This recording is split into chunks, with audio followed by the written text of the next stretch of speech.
ప్రజలకి ఆసుపత్రులకి ట్రీట్మెంట్కి చక్కగా డబ్బులు ఇస్తుంది కేంద్ర ప్రభుత్వం. ఏం రోగం ఆవిడ? అలాగా కేంద్ర పథకాలను అందనివ్వదు.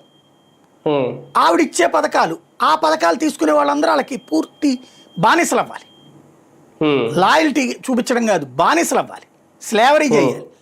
ఏ స్థాయిలో ఆవిడ ఈ దఫా మహిళలు, క్రిందసారి మహిళలు ఆమెకు తోడు నిలబడ్డారు.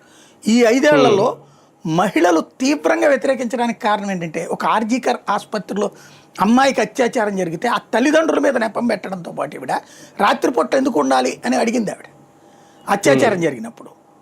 అట్లాగే సందేశ్ ఖాళీ అనేటటువంటి ప్రాంతంలో మొన్న ఎలక్షన్ కాదు, అంతకుముందు ఎలక్షన్స్కి ముందే జరిగింది. అక్కడ ఒక రేఖ అనేటటువంటి అమ్మాయి, పేరు రేఖ అనుకుంటా, సొంత టీఎంసీ కార్యకర్తే, మన కార్యకర్తల బతుకులు, మా కార్యకర్తల బతుకులు ఎట్టయినాయో చూడు దీది అని చెప్పింది. ఏంటంటే నాయకుడు ఇంటికి పిలుస్తాడట మీటింగ్ అన్న పేరుతో, పెళ్ళైన లేడీసు నాయకుల కాపురాలు చేయాలట రోజుల తరబడి. వాడికి మొహం మొత్తినప్పుడు పంపిస్తాడట. విక్రమార్కుడు సినిమా ఉంది చూడండి, అదే టైప్.